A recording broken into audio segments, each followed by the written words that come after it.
बिस्मिल्लाहिर्रहमानिर्रहीम। अस्सलाम वालेकुम। आज हमने ईद स्पेशल रेसिपी बनाई है, चिकन पुलाव बनाया है। आपको ये रेसिपी ज़रूर पसंद आएगी, इसे ट्राई कीजिएगा। 1 kg हमने चिकन लिया है हड्डियों के साथ ही। लहसुन का 1 बंच लिया है हमने, प्याज लिए 1 अदर और अदरक का 1 इंच का टुकड़ा लिया। इसे हमने बारीक चॉप कर लिया। अब इसमें सारे मसाले हम डाल देंगे।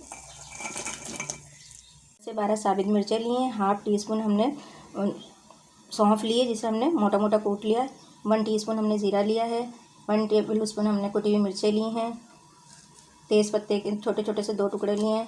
1 बादियान का फूल लिया है। बड़ी इलायची, दालचीनी के टुकड़े, 4 से 5 लौंग है, 20 से 25 काली मिर्चें हैं और मोटा कूटा हुआ हमने साबित धनिया लिया, इसे कूट लिया मोटा मोटा।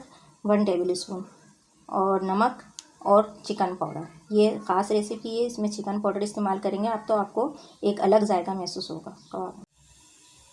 ये तमाम मसाले इसमें सब डाल देंगे, मिक्स करेंगे और फिर धीमी आंच पे गोश्त को गलने के लिए रख देंगे हम। यखनी अलहदा कर ली और गोश्त अलहदा कर लिया हमने। 3 टेबल स्पून हम ऑयल इस्तेमाल कर रहे हैं।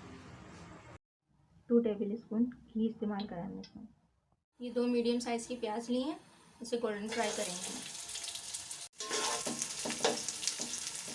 ये 2 तेज़पत्ते लिए हैं, काला ज़ीरा और सफ़ेद ज़ीरा लिया है हमने, ½ टीस्पून, ये भी इसमें शामिल कर देंगे। अब हम इसके अंदर चिकन शामिल करेंगे। टेबल स्पून हमने अदरक लहसुन लिया, मोटा मोटा कूट लिया है और 20 से 25 हरी मिर्ची ली, इन्हें भी मोटा मोटा कूट लिया हमने। साथ में लहसुन, अदरक और हरी मिर्ची शामिल करेंगे।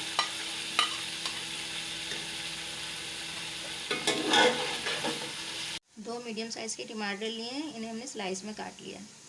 टमाटर शामिल करेंगे। 1 टेबल स्पून नमक लिया है और 1 टीस्पून काली मिर्च ली है पिसी हुई।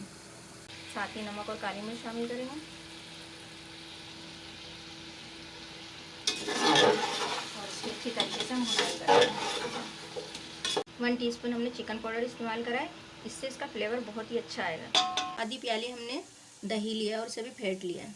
मसाले की भुनाई हो गई है, अब इसमें दही डालेंगे और इसकी भुनाई करेंगे।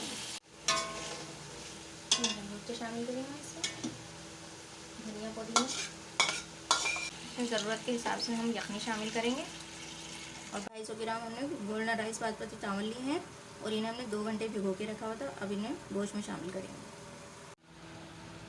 अब इसमें हम चावल शामिल कर रहे हैं। चावलों को मिक्स करेंगे हम और तेज़ आंच पर पकाएंगे इनको ना, बस बॉयल आ जाए तो फिर इसे तेज़ आंच पर पकाएंगे।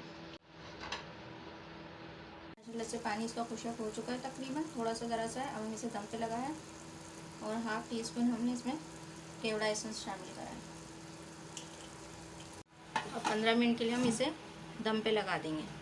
इसी में चावल पक जाएंगे और इंशाल्लाह जब आप ये इसे ट्राई करेंगे तो बहुत ही ज़बरदस्त लगेंगे।